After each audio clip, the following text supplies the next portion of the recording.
टुल्पा, क्या हमारा मन सच में चेतन जीव बना सकता है? क्या आप विश्वास कर सकते हैं कि केवल विचारों की शक्ति से एक जीवित प्राणी को बनाया जा सकता है? क्या यह केवल कल्पना है या फिर इसके पीछे कोई गहरी सच्चाई छुपी है? आज हम एक ऐसे रहस्यमय सिद्धांत की बात करेंगे जिसे टुल्पा कहा जाता है। कुछ लोग इसे मानसिक प्रक्षेपण, मेंटल प्रोजेक्शन कहते हैं, तो कुछ इसे मनोवैज्ञानिक भ्रम, साइकोलॉजिकल हेलुसिनेशन मानते हैं। लेकिन क्या यह संभव है कि कोई विचार मात्र से एक वास्तविक स्वतंत्र चेतन जीव अस्तित्व में आ सकता है? आइए इस अद्भुत रहस्य में गहराई से उतरते हैं और जानते हैं कि टुल्पा की सच्चाई क्या है। प्रकृति में हम देखते हैं कि एक बीज से विशाल वृक्ष बनता है, एक छोटी सी चिंगारी से विनाशकारी आग भड़क उठती है। क्या हमारा मन, जो इतना शक्तिशाली है कि विचारों से ही हमारे जीवन को आकार दे सकता है, क्या वह सचमुच एक नए जीवन को जन्म दे सकता है? यह सवाल सदियों से मानव जाति को मोहित करता आया है और इसी जिज्ञासा से उपजा है टुल्पा का रहस्यमय सिद्धांत। टुल्पा का विचार मुख्य रूप से तिब्बती बौद्ध धर्म से आया है। ऐसा कहा जाता है कि बौद्ध साधक अपने ध्यान और मानसिक ऊर्जा की सहायता से टुल्पा नामक अस्तित्व को जन्म दे सकते थे। यह एक ऐसी सत्ता होती थी जो केवल विचारों के माध्यम से बनाई जाती थी, लेकिन धीरे धीरे यह एक स्वतंत्र अस्तित्व पाने लगती थी। इतिहास में कई साधकों ने दावा किया है कि उन्होंने अपने ध्यान के माध्यम से ऐसे टुल्पा बनाए जो उनके साथ संवाद करते थे और कभी-कभी उनके नियंत्रण से बाहर भी हो जाते थे। लेकिन क्या यह सिर्फ एक प्राचीन मिथक है? क्या यह हमारे पूर्वजों की कल्पना की उपज है या इसके पीछे कुछ गहरा मनोवैज्ञानिक और वैज्ञानिक रहस्य छुपा है? क्या यह संभव है कि हमारे विचारों में इतनी शक्ति हो कि वे एक नए जीवन को जन्म दे सकें? आइए इस रहस्यमयी दुनिया में कदम रखें और टुल्पा की सच्चाई को समझने की कोशिश करें। टुल्पा बनाने की प्रक्रिया को टुल्पा फॉर्मेशन कहा जाता है। यह एक जटिल और समय लेने वाली प्रक्रिया है जिसमें व्यक्ति को अपने मन पर असाधारण नियंत्रण रखने की आवश्यकता होती है। यह प्रक्रिया 4 प्रमुख चरणों में विभाजित है। पहला, स्पष्ट कल्पना, विजुअलाइजेशन। इस चरण में व्यक्ति को उस टुल्पा का एक स्पष्ट और विस्तृत चित्र अपने मन में बनाना होता है जिसे वह बनाना चाहता है।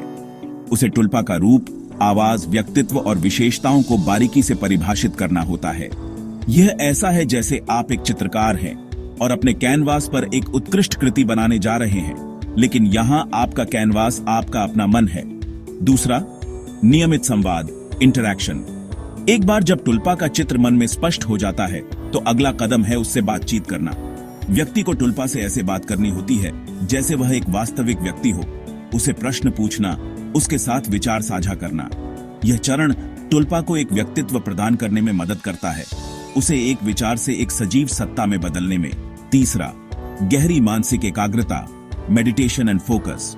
यह टुल्पा फॉर्मेशन का सबसे महत्वपूर्ण और चुनौतीपूर्ण चरण है। इसमें व्यक्ति को गहन ध्यान और एकाग्रता के माध्यम से टुल्पा में मानसिक ऊर्जा का संचार करना होता है।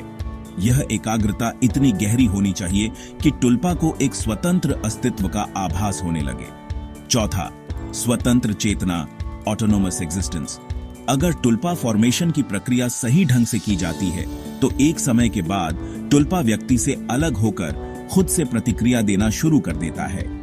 वह अपने विचार व्यक्त कर सकता है, सवालों के जवाब दे सकता है और स्वतंत्र रूप से कार्य कर सकता है।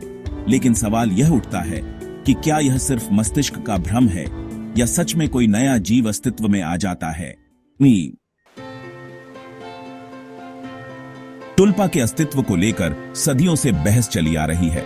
जहां एक ओर अध्यात्म और रहस्यवाद के क्षेत्र में इसे चेतना की असीम शक्ति का प्रमाण माना जाता है, वहीं दूसरी ओर विज्ञान इसे मस्तिष्क की एक जटिल प्रक्रिया के रूप में देखता है। विज्ञान की दृष्टि से टुल्पा को समझने की कोशिश की गई है। कुछ न्यूरोसाइंटिस्ट और मनोवैज्ञानिक इसे डिसोसिएटिव आइडेंटिटी फेनोमेनन मानते हैं, जिसमें दिमाग एक नई पहचान बना लेता है। यह एक ऐसी स्थिति है जहां एक ही व्यक्ति के अंदर 2 या 2 से अधिक अलग-अलग व्यक्तित्व मौजूद होते हैं, जिनकी अपनी याददाश्त, विचार और व्यवहार होते हैं।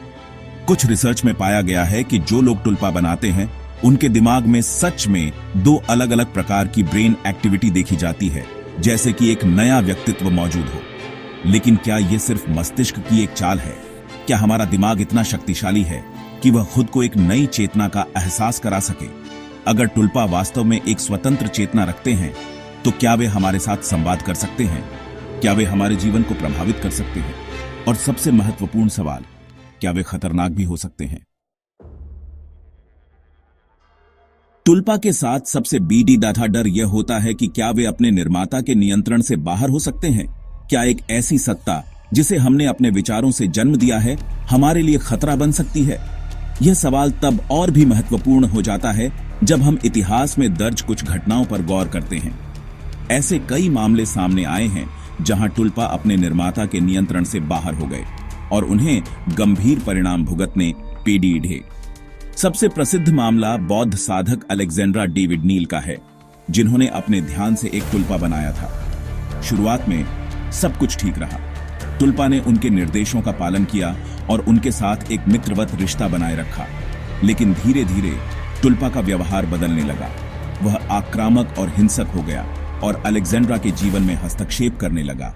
अंततः टुल्पा उनके नियंत्रण से पूरी तरह बाहर हो गया और उन्हें उसे खत्म करने के लिए काफी संघर्ष करना पीड़ा। यह घटना इस बात का जीता जागता उदाहरण है कि टुल्पा कितने खतरनाक हो सकते हैं अगर वे नियंत्रण से बाहर हो जाएं। कुछ लोगों का मानना है कि टुल्पा एक सकारात्मक शक्ति हो सकता है, लेकिन अगर सही नियंत्रण न रखा जाए तो यह विनाश का कारण भी बन सकता है। आज के समय में भी कई ऑनलाइन कम्युनिटी मौजूद हैं जहां लोग दावा करते हैं कि उन्होंने टुल्पा बनाया है। ये लोग अपने अनुभव साझा करते हैं, टुल्पा फॉर्मेशन के तरीके बताते हैं और एक दूसरे को सलाह देते हैं। कुछ प्रमुख समुदाय tulpa.info, जहां लोग अपने अनुभव साझा करते हैं और टुल्पा बनाने के बारे में जानकारी प्राप्त कर सकते हैं। रेडिट्स टुल्पा कम्युनिटी, जहां हजारों लोग टुल्पा फॉर्मेशन पर चर्चा करते हैं, अपने अनुभव साझा करते हैं और एक दूसरे की मदद करते हैं। इन समुदायों का कहना है कि टुल्पा बनाना एक तरह का आध्यात्मिक अभ्यास है जिससे व्यक्ति अपनी चेतना के बारे में गहरी समझ हासिल कर सकता है। लेकिन क्या यह सचमुच संभव है? क्या कोई इंटरनेट पर दी गई जानकारी के आधार पर टुल्पा बना सकता है, या यह सिर्फ एक मानसिक खेल है जहां लोग अपनी कल्पना को हकीकत का जामा पहना रहे हैं?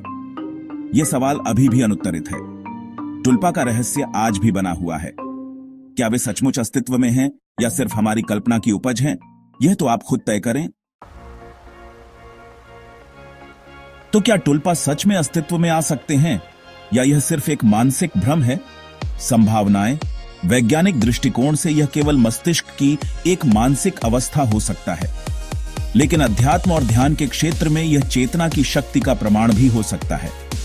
कई लोग इसे एक खतरनाक प्रयोग मानते हैं, जबकि कुछ इसे आत्म विकास का साधन समझते हैं। क्या आप टुल्पा को सच मानते हैं? अब बारी आपकी है। अगर आपको यह वीडियो पसंद आया तो लाइक करें, शेयर करें और हमारे चैनल को सब्सक्राइब करें। बेल आइकन दबाएं ताकि आप कोई नया रहस्य न चूकें। धन्यवाद। अगर आपको ये वीडियो पसंद आया तो इसे लाइक करें, शेयर करें और हमारे चैनल को सब्सक्राइब करना न भूलें, ताकि हम और भी रहस्यमयी और रोमांचक विषयों पर आपके लिए वीडियो ला सकें। मिलते हैं अगले वीडियो में, तब तक के लिए धन्यवाद।